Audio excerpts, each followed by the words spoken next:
Great. Welcome to lecture 8. So we're going to continue with talking about Euclidean maximal functions. Last week we were discussing the Hardy-Littlewood maximal function, which I'll recall in a moment because it's the prototype everyone should have in mind. And then then we discussed applications. So very briefly, Lebesgue differentiation theorem, and in more depth, the Birkhoff's pointwise ergodic theorem. In this lecture, we're going to be focused on the spherical maximal function and giving this a proper treatment. So just to remind everyone what the Hardy-Littlewood maximal function was, in case you don't see it every day. Well, we start with some nice function for us, continuous convex support, or anything that you have nice in your head. And we defined for every point, we define a whole family of averages. And every point I meant inside Euclidean space. So I fixed some RD. And each ball, for each point inside my space, I look at all the balls centered at that point, and I average my function over each such ball. This gives me a whole family of averages, which I'm indexing by BR because each ball can be parameterized by its radius. And it's just convolution is the average. It's the average, it's convolution with a measure, well, that should be, I caught this last time, over the volume of BR. And this is just a minus sign. Okay, so this is our average of the function on that ball, which is perfectly valid for a nice enough function. And the Hardy-Littlewood maximal function said at each point, I look at all those possible averages, I choose the biggest one in absolute value. That's my maximum, and that's the maximal function. We didn't go into a whole lot of discussion on this, but you could have defined it over cubes or over a convex set that is homothetically expanding, or a bunch of different kinds of sets whenever you're dilating. We'll get into a bit more about that today. So the Hardy-Littlewood-Wiener theorem from about the 1930s was saying that this maximal function, which I'll just draw back, this maximal function, even though we call it a maximal function, it's actually an operator, right? It takes as its input some function, and it spits out another function. So it's actually an operator on functions. And it's a bounded operator on all of P for any P greater than 1. And it is weak type 1, 1, which meant the following level set estimates. You give me some altitude alpha. I take my input function, say F looked like this. And my maximal function looked like this. And my altitude alpha said I cut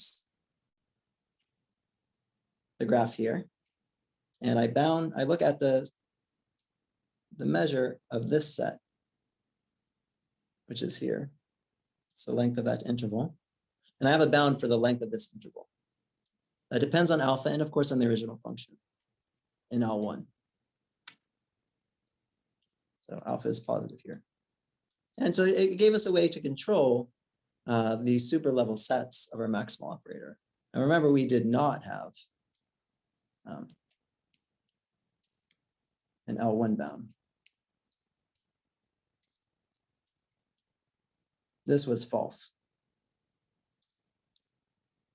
Actually, let's make that red.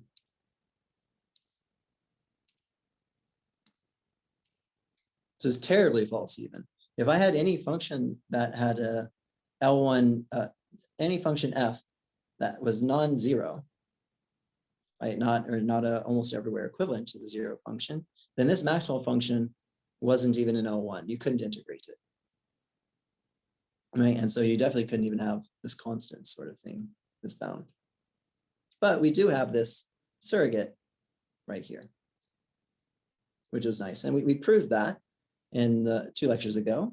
And then we used interpolation to prove the remaining part of this statement for all p bigger than 1, because we had at L infinity a very trivial bound. And and then we use this to give some applications in ergodic theory. Today, we're going to be doing a singular variant of the Hardy-Littlewood maximal function. Like before, our setup's the same. We start with a function that's nice inside of RD, or defined on RD, and we're going to look at averages of it again. But this time, instead of averaging over a whole ball, we're going to average over just the boundary of the ball. And when we do this, that gives us a new series of averages, right? These are spherical averages now instead of ball averages, because you're averaging just over the boundary of the ball, the sphere. And you can form your maximal function just as before by taking the biggest average. So all of these, I should say, these are all centered, right? At each point x, I look at the sphere centered at x of radius r. And this gives me the average. I haven't shifted the ball at all or let it move depending on x. It's just the radius that is depending on x. And this maximal function, surprisingly, is bounded. We'll get into why that's a bit of a surprise later. And it's bounded on now it's a different range than before. So Hardy and Littlewood said you could get all p bigger than 1 for their maximal function. But Stein proved that in 3 or more dimensions, you're actually bounded on all p bigger than d over d minus 1, where d is the dimension. Right? And this, of course, d over d minus 1, is always greater than 1. But it tends to 1 as d tends to infinity.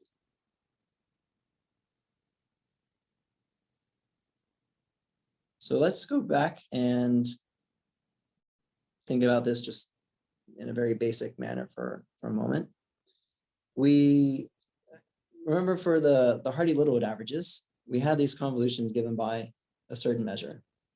For us now, this measure is instead the normalized surface measure on a sphere of radius r. Even still, we have a consequence of Young's inequality that says on LP, each of these averages, each fixed average, so does the same average at every point, looks at the same sphere of radius r at every point. This is a contraction on LP, meaning that the LP norm is at most 1. And that's for every p between 1 and infinity, including 1 and infinity. This implies that if I look at this maximal function, where I've taken the super over the LP norms, then that's bounded on all LP, But that's not an honest maximal function. The supremum should be on the inside of the LP norm to form an actual maximal function.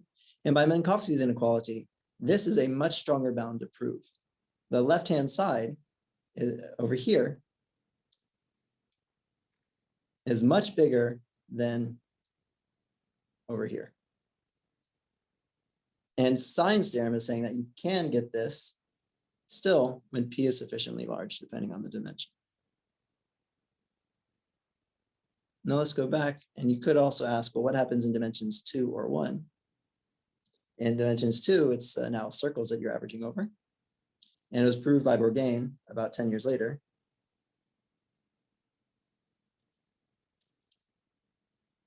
So I do believe it was 85 or 86. Let's just say 86. He proved that, the same for d equals 2. And I didn't say this, but I'll say this now. This range is sharp.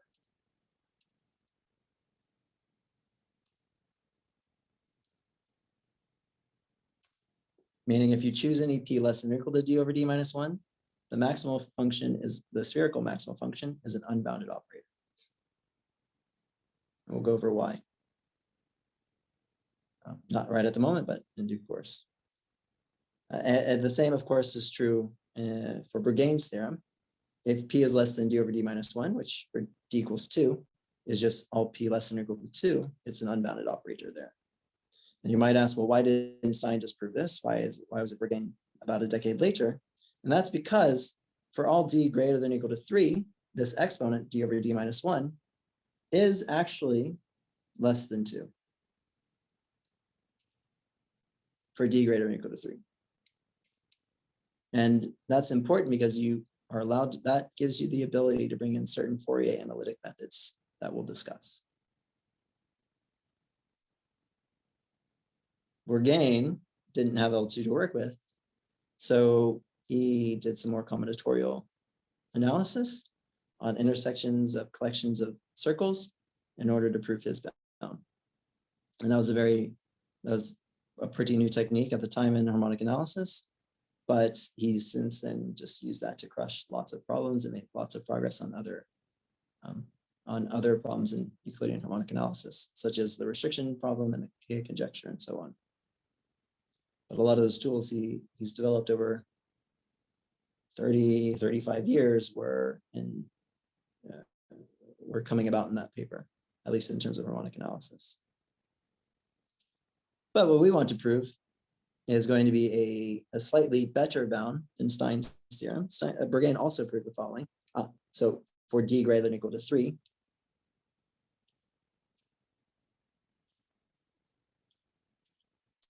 you have that the spherical maximal function is weak type d minus 1, d over d minus 1, d over d minus 1. What does that mean written out? This is analogous to the weak 1, bound. Oh, sorry, it's also restricted.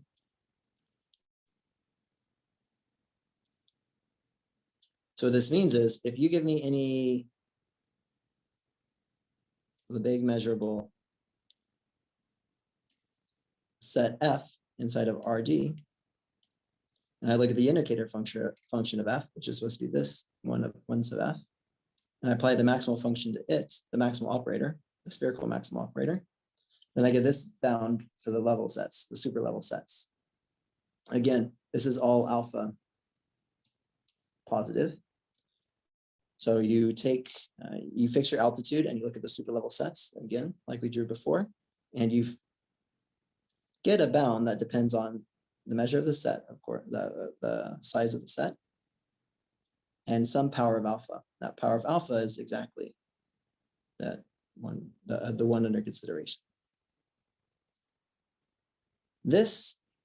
We saw this in doing our interpolation, or at least almost did.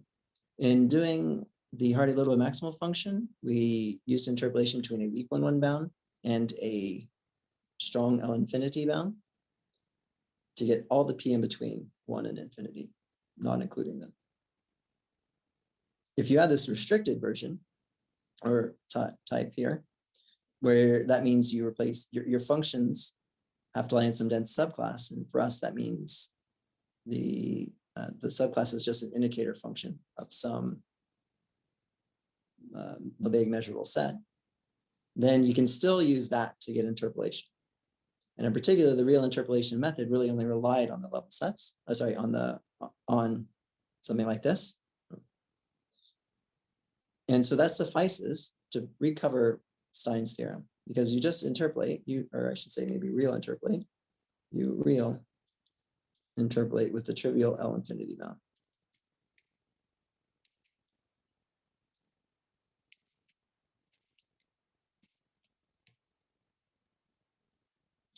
What is this bound and why is it trivial? It's exactly the same bound as for the Hardy-Littlewood maximal function. If I say my function is at every point less than or equal to 100, then each average is also going to be less than or equal to 100, which implies that the maximal function is always less than or equal to 100.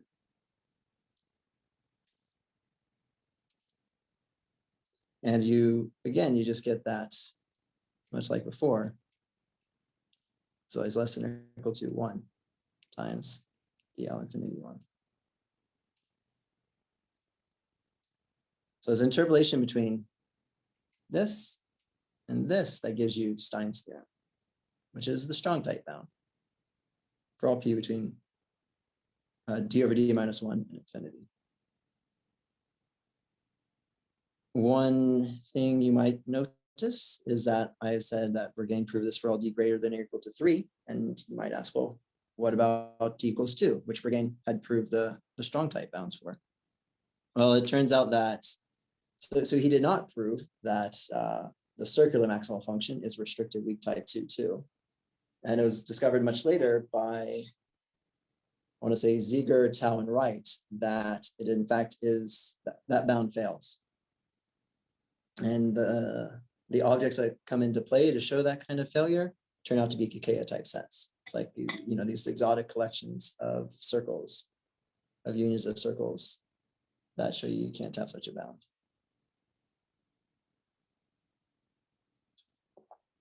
I think that's a good point to stop for questions for a moment. Is the theorem and all the working parts of it clear? I've not gone into any of the proof yet, but can I safely assume that the aim is clear?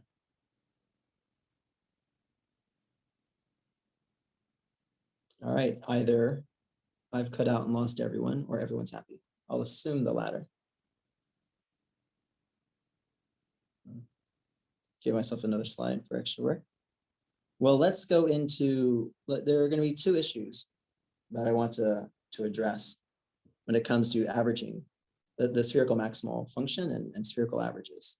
And more broadly, the Stein's theorem, as well as the theorem of, I want to say, Brune, Nagel, and Wenger that preceded him, gave rise to this new perspective in harmonic analysis, which is called the role of curvature.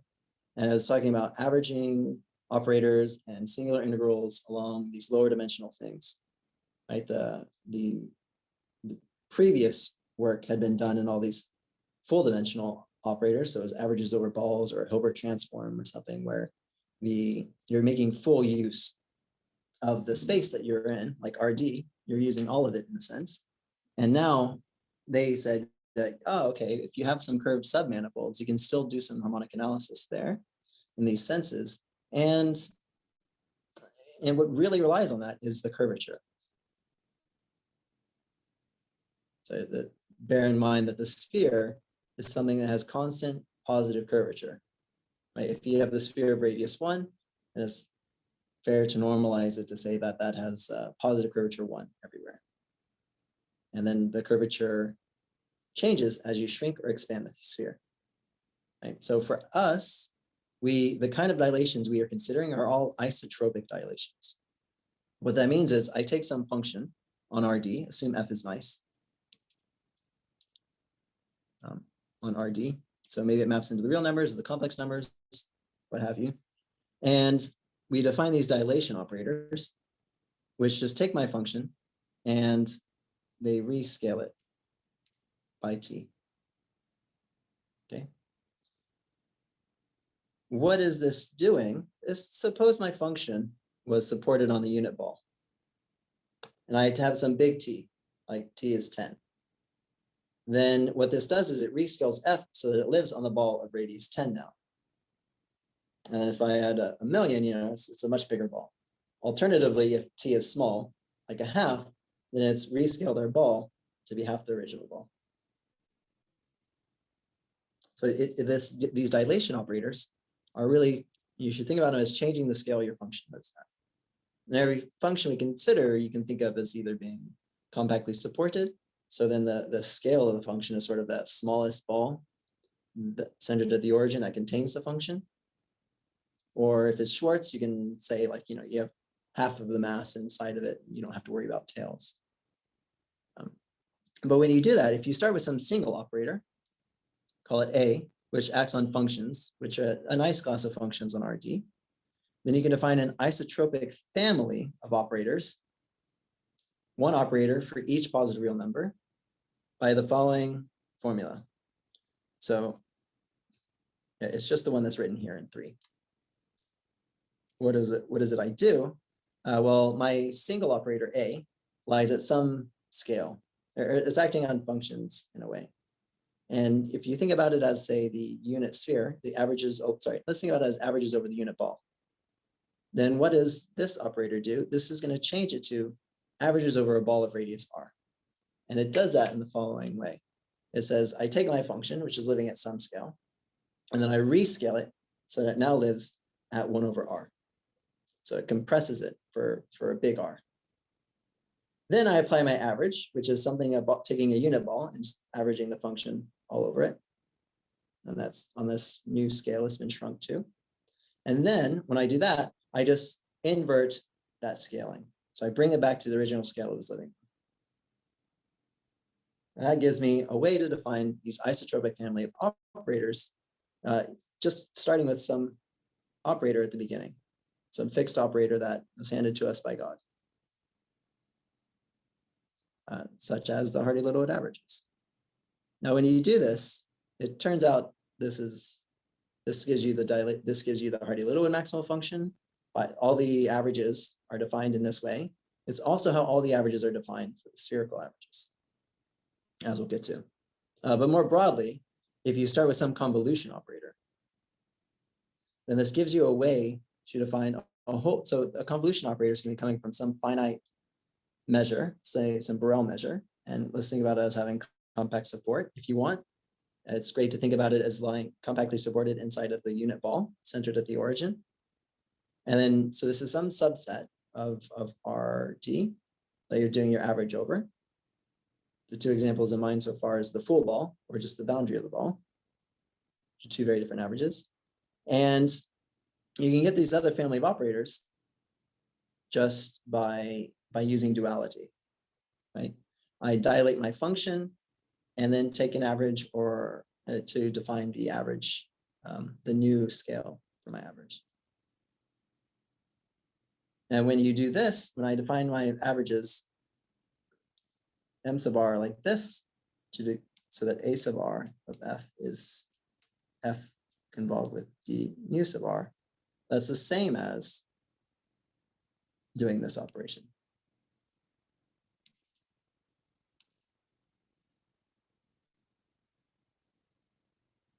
Right. The point is, I could do a bunch of different kinds of averaging operators. I could do something parabolic where, for instance, I have not dilated by t in the last coordinate, but dilated by t squared. So that if I started with some box, if I were to do the isotropic dilations for some big T, it just expands this box. But if I were to do it parabolically with this 2 here, then it's actually going to take that box and it's going to expand it a lot further in one direction than the other direction. And then it's going to get farther and farther away in proportion to the other one. But we aren't going to be considering those operators. Those operators are useful to study for the Hardy-Littlewood maximal function, and they relate to lots of very interesting topics in PDEs. But for the spherical maximal function, it's not good to do that because it's going to take the sphere and then it's going to send it to a very eccentric ellipse in one of the directions. And what that does is in the limit, that just turns it into, basically it looks like a plane, for which there aren't any good averaging. There's no good averaging properties. And we'll get to why there are no good averaging properties for that.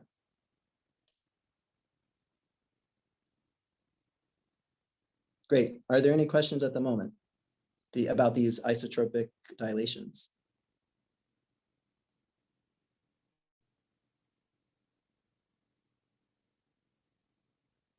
Fantastic.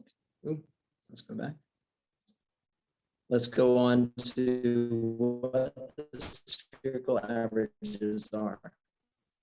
So a good, we're going to spend a fair amount of time now just making precise what it means to it's much harder to think about what a spherical average is in a technical sense, at least for me. And so I've spent some time trying to make this rigorous because, all right, the sphere is one hypersurface over which you could average, but you could average over a bunch of other hypersurfaces. And then the picture is even less clear as far as what it is you mean. And when you start, and what do I mean by less clear? When you start trying to answer questions such as what is like the sharp bound in a particular problem and the extremizers for that particular harmonic analysis problem, it really becomes important which measure you're putting on your hypersurface in order to answer these questions. Now let's get to what measures we're using for the sphere.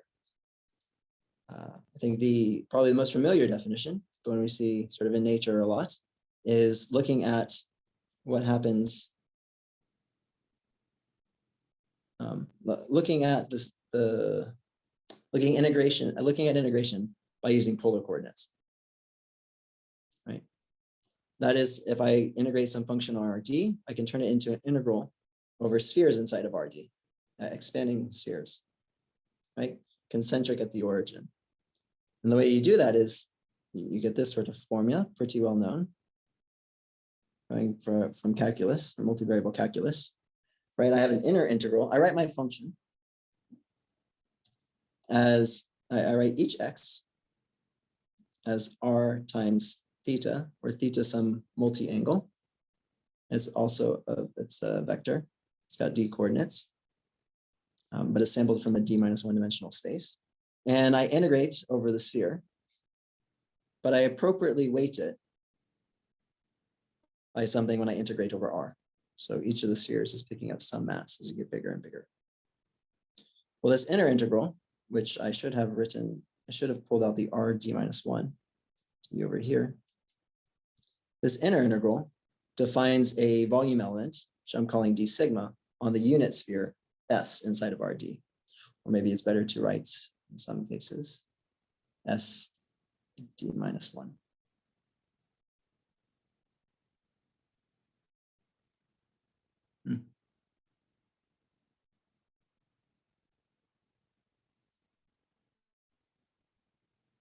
Great, so that is relying on the polar coordinates formula, which has it has something under the hood in order to define that property, right? That properly. And so let's get to what that is. This is going to be now sort of a little refresher on multivariable calculus / differential geometry. Right. Great. So in 2 dimensions, let's just recall sort of what this formula is. Right? For us, angles are represented as cosine and sine. That's this length. I should have said here. And then sine is a height. So we can write each x, y as either as r cosine or r sine. And the volume element is simple. It's just, I'm going to put the uniform measure on r mod 2 pi z. So that I get that the circle has length 2 pi. Previously, we were actually looking at r mod z and giving it length 1 because our notation, e of x, was incorporating that 2 pi elsewhere. In 3 dimensions, we have another well-known formula. And this time, you have 2 angles that parameterize the sphere. One is going to take you around all the way as like this, as thinking about this circle being a projection underneath, a vertical projection for the sphere. And then another one that tilts you where you are in terms of the concentric circles that are expanding and contracting as you move vertically. And that weights you with where you are on the sphere, with that height. So if you're close to the North Pole or the South Pole, you have a very small circle, and your integral is telling you that you're pretty small integral. Whereas if you're at the equator, you have the biggest circle, and that's where you're picking up the maximum of this. Yeah, and so this is the general 3-dimensional formula. And again, we see that we're picking up an r squared here in terms of when you integrate over r. Great. So those are 2 familiar things that'll hopefully help you orient the rest of this discussion. I want to go back, I want to be a little more general. And what I'm going to do is I'm going to now consider a hypersurface. This hypersurface is defined by some nice function, which I'll get to what nice means in due course, that maps RD to R. And if V is the unit sphere, so I'm looking at the 0 sets of this function. When V is a unit sphere, you're thinking about typically the absolute value of x is equal to 1, which for P would mean absolute value of x minus 1 equals 0. Or you think about x squared equals 1, which is x squared minus 1 equals 0, and so on. But you could do something bizarre, and you could think about it as x to the 1000 equals 1, because this absolute value, if you're, that is equivalent to x having absolute value 1, right? And in general, there's really lots of ways you could parameterize your hypersurface, but you would like a definition that doesn't care about that parameterization, that really just cares about the set as a subset of RD. And this is where differential geometry comes in, of course. One way to do that is to define the induced Lebesgue measure, which is as follows. I take my hypersurface, suppose I have a curve running in R2, and so that's supposed to be a one-dimensional object inside of R2. I take it and I thicken it up a little bit. I take a paintbrush around it. My paintbrush has width epsilon. I look at everything that's within a distance epsilon to that curve. Now that actually is a subset of R2, or in more general RD, and it has positive Lebesgue measure. Now it depends on the curve and on epsilon, but as epsilon goes to 0, you can normalize it in a way that gives you a positive measure on your curve. Now that normalization is simply you divide by what you expect to be the typical width. If I'm looking at something that has distance epsilon from the curve, then I expect it to have width 2 epsilon generically, right? In the direction that is normal to the tangent at that curve. And you take the limit, this gives you a measure. So in all of these things, you're going to define things in a distributional sense, or as a linear functional, right? I use the Riesz representation theorem and identify any measure as a linear functional. If it's a positive measure, as a positive linear functional on my space. And so what does that mean? That means I'm going to be testing against smooth functions phi in order to define this measure.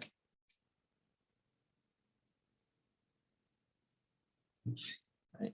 And I've measured, again, I've measured this neighborhood in terms of just the usual Lebesgue measure on RD.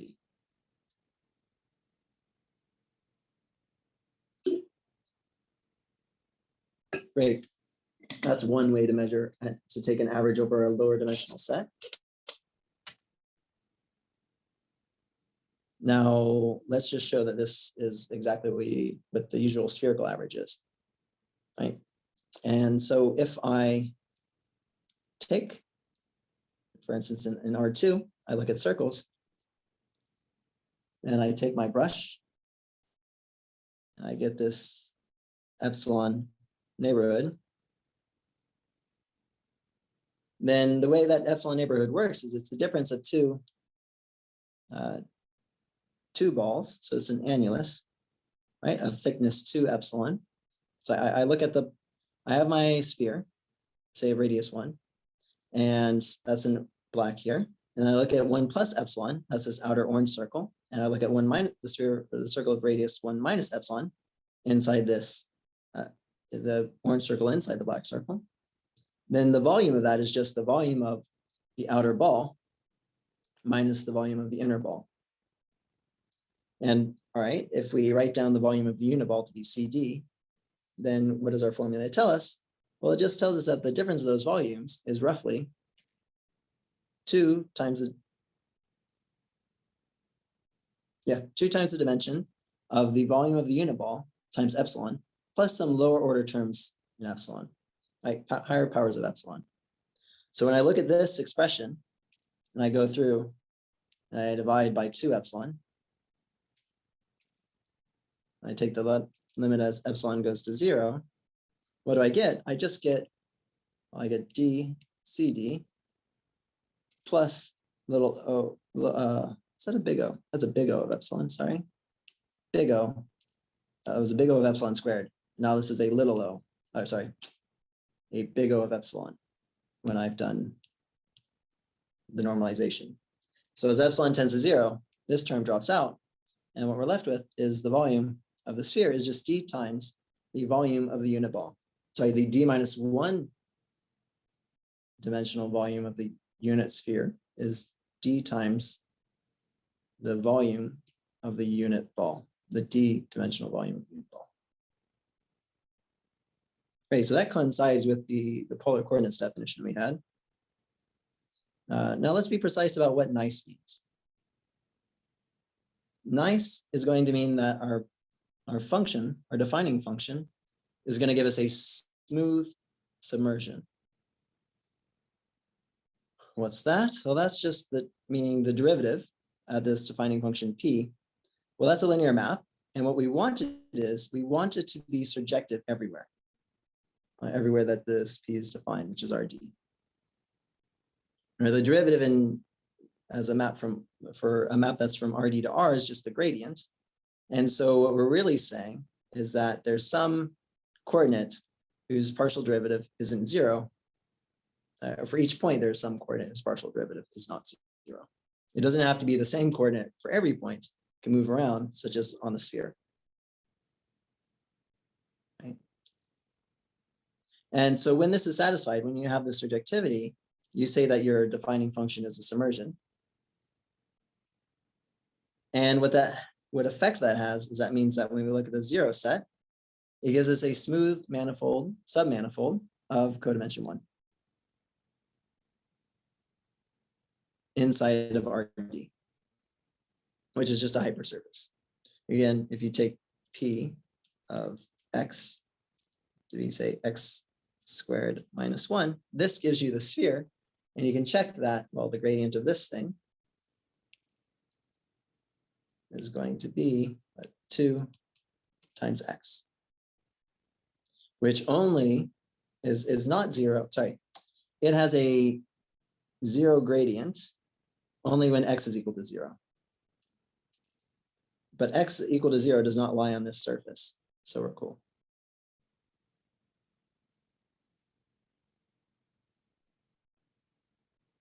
Right. Let's use, again, some multivariable calculus to kind of unravel what this definition looks like. If you take inside your immersed manifold, which I'm calling V. So V was when P of X is equal to 0. And typically I'm thinking about P being a polynomial so that V is a variety. That's hence the notation. Oops, let's pull this down. Oh, crap. There we go. Better.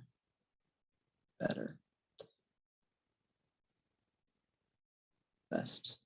Okay.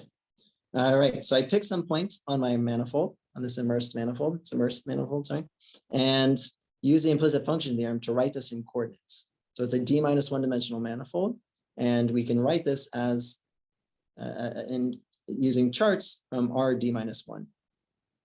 And when you do that, I'm going to have some points. So for a given x, let's say we write the dth coordinate in terms of the first d-1 coordinates, which I'll denote by x prime. And we have this implicit function, which tells us how to, which tells us this formula right here. Right.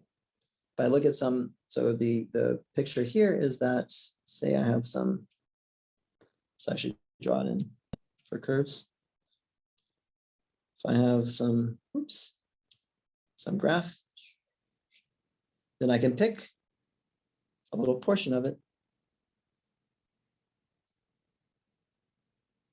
And maybe this was defined as x squared plus y squared equals 1.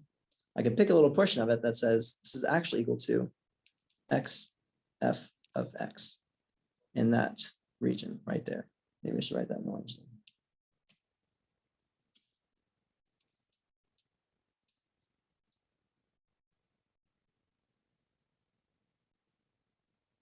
And when you do that, this definition that I just gave tells you that the volume should be defined as follows. If, did I use d mu? Or did I just say d sigma? Oh, calling it d mu for now.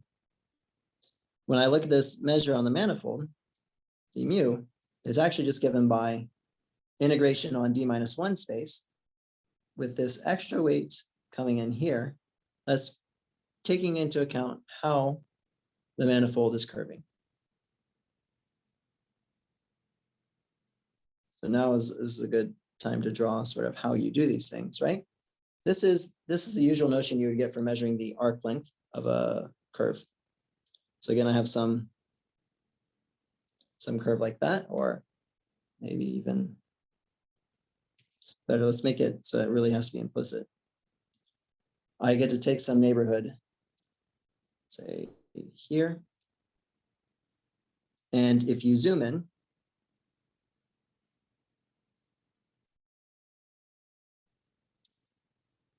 well, the way you define the integration is I take a little partition, right? I sort of rectify my curve. I take a little partition and I take little intervals over it.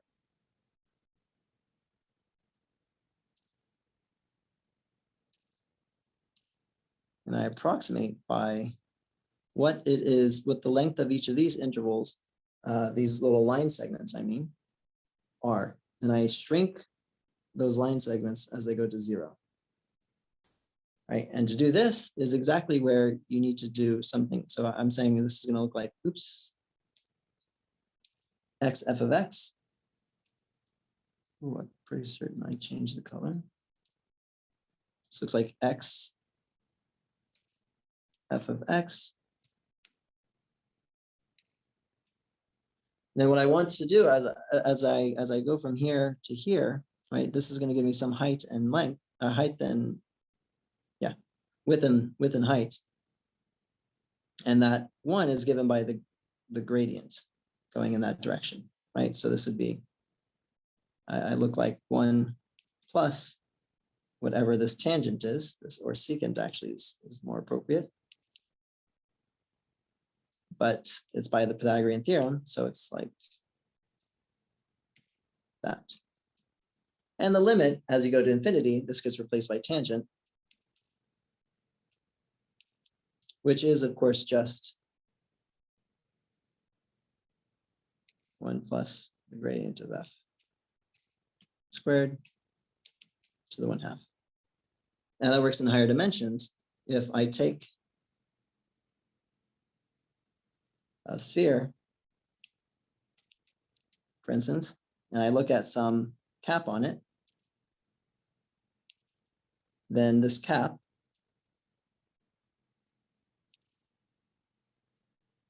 gets approximated by tangent planes, and you can use the same sorts of formulas to understand how much this black part peels away from the blue part, and how you can approximate the sphere by polygons, or say squares, the area of squares as you move along the sphere.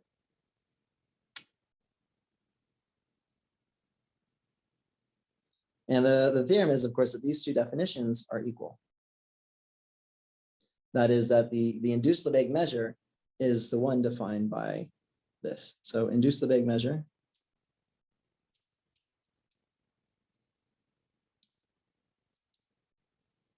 which was the limit as epsilon tends to 0 of 1 over 2 epsilon, the integral over this neighborhood of my variety or my manifold. For a test function is defined like this. And the other definition being the integral of phi of x f of x square root of 1 plus the gradient of squared dx prime. Oh, that should be an x prime. Oops, x prime. So these two things are equal. This one I've only defined on a chart, but you use a partition of unity, which you can make smooth to, because we have a smooth submersion, you can actually do a partition of unity that gives you, using your collection of charts, you can just write this as a sum over all the possible charts. And importantly, the change of variables theorem tells you that it's fine under any changes of variable. That this latter definition is stable under changes of variable. So it doesn't depend on how you parameterize your charts. And they're all equal to the induced the big measure definition. Are there any questions at this stage?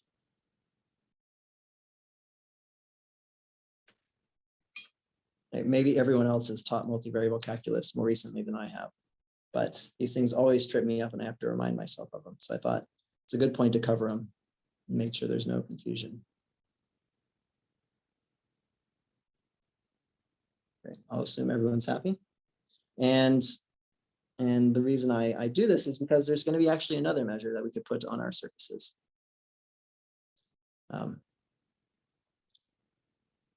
This other measure is, let's start with the hypersurface as before. I have some nice C infinity submersion. I'm looking at the set P inverse of 0, right? This is going to be my hypersurface.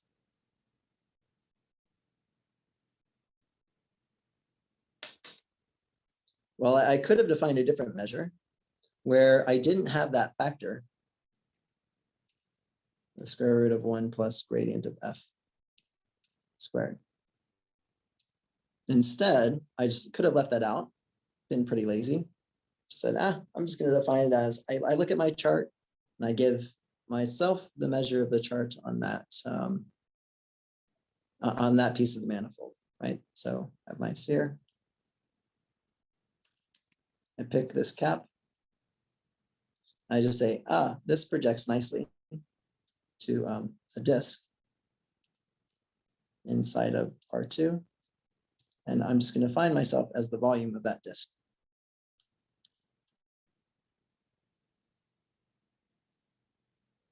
And without caring about the curvature of the sphere at all, without measuring it. Remember this square root of 1 plus gradient squared was measuring the curvature. And now I've just said, forget it. I don't care about the curvature. I'm just gonna take my chart, go back there, measure, and just push it back.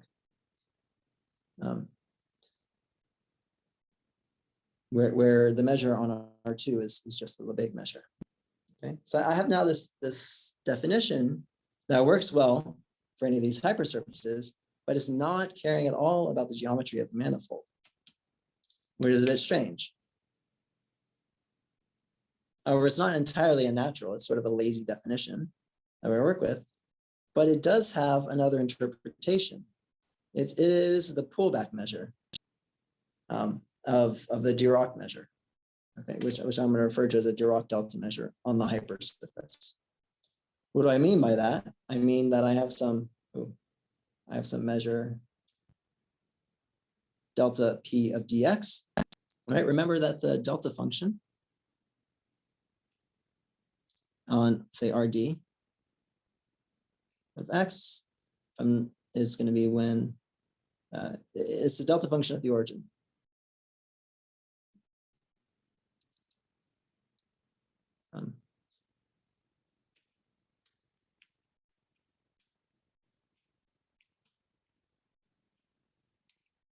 So if I put in delta of f of x here, I'm looking at whenever f of x is equal to 0. I pick out all of MS lying on that set, f of x equals 0. If I'm away from it at all, I'm just 0. And this delta function distribution was defined as the limit. It was defined in terms of approximations to the identity. Okay, these compressed functions have mass 1. Okay, again, now if my level set, if I have a nice function, submersion, and if the gradient of that is nowhere 0, that's what the submersion means, then we can define this Dirac delta measure on this hypersurface. And the way you define it is via this linear functional.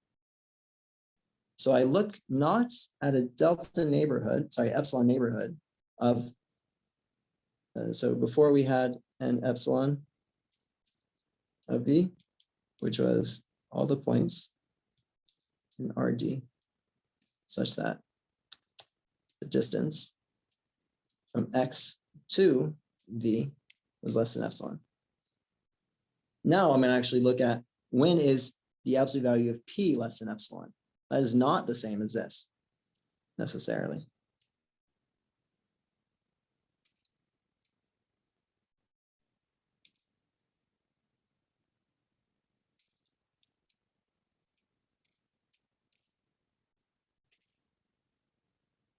So I've introduced a new way to measure, I've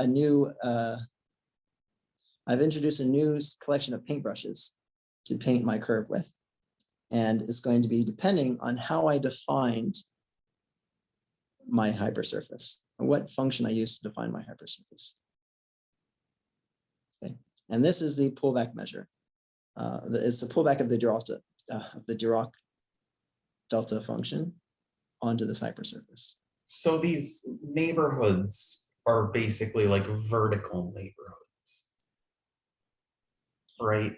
Yeah, we'll get to that. When you have a when you use the implicit function theorem to write things in terms of the last coordinate, when you have x f of x, as Rob's saying, if you have x f of x, right, where you plug in, this was so that p x, or x prime, I should say, sorry, f of x prime is equal to 0. If I can write it as an implicit function like this, then yes, this would be exactly the vertical neighborhoods. So if I do something like, let's say it's very tightly curved in these parts, then my pen is going to not have, it's going to be measuring epsilon in this direction, as Rob is saying. And you see that that isn't the same as you go along.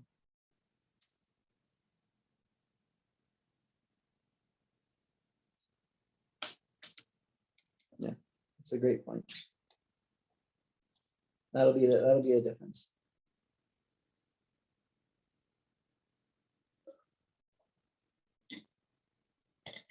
Cool. Any more comments or questions at the moment?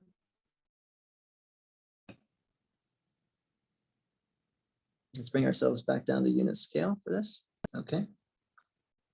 Great. So that's exactly what I've written on the next slide. Brilliant. Thank you, Rob, for reading my mind. Yes. So if we write, yeah, it's exactly writing something as x prime f of x prime in a little neighborhood is the same as writing it as in that neighborhood, xd, the last coordinate, minus f of x equal, and I'm setting this thing equal to 0. And so in that little chart, what you have is exactly what Rob was saying. I'm looking at the vertical, I'm only painting, I'm using my brush to paint vertically, not horizontally or at a different angle.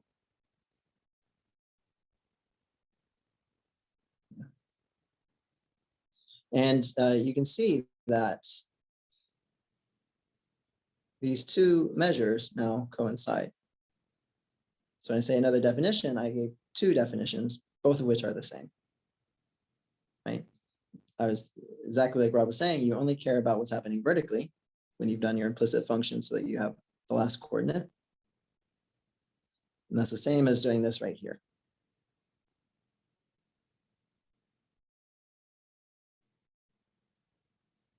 Right, so the next point is going to be that is not the same as the surface measure.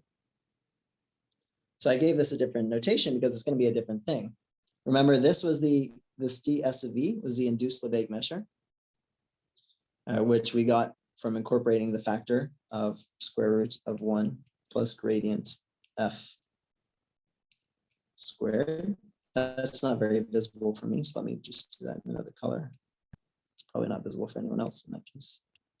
So this had the factor 1 plus gradient f squared. And whereas this one did not, we were lazy and we left it out. Okay.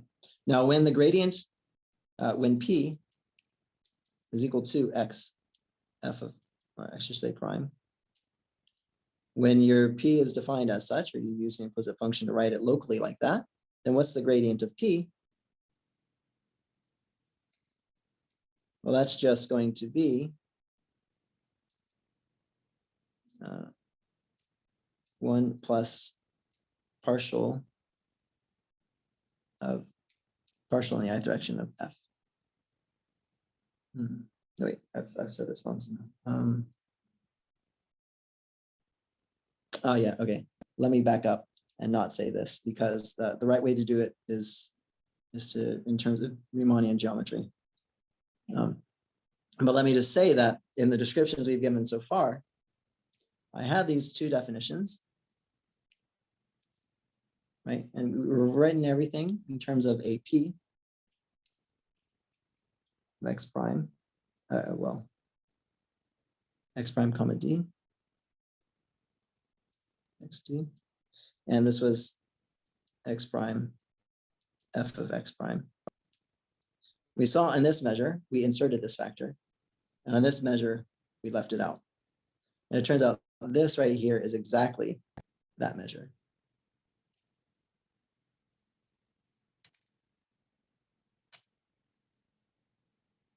And that's a computation you can make using differential geometry.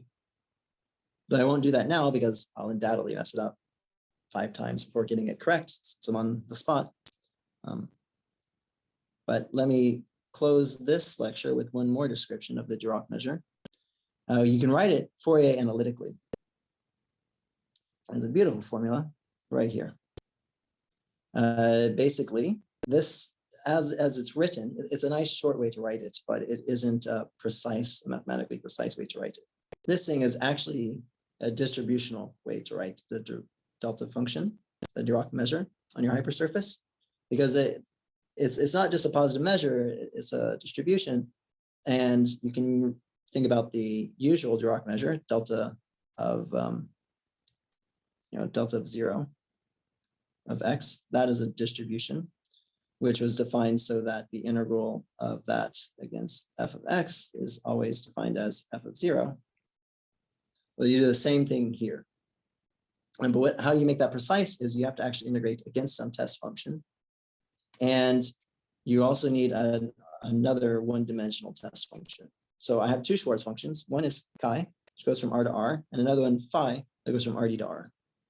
And this phi is going to be my testing function to define this measure as a linear functional. And the chi is actually going to be using the approximation to the identity to pick out the delta function on r. And now I've got the delta function on r, and I have a function that maps from rd to r. Combining those two, you get 13. This identity right here, which I'll leave as an exercise.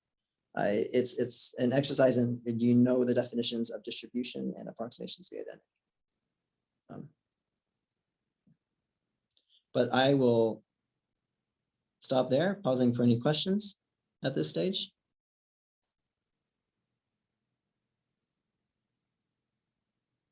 Brilliant. Let's end.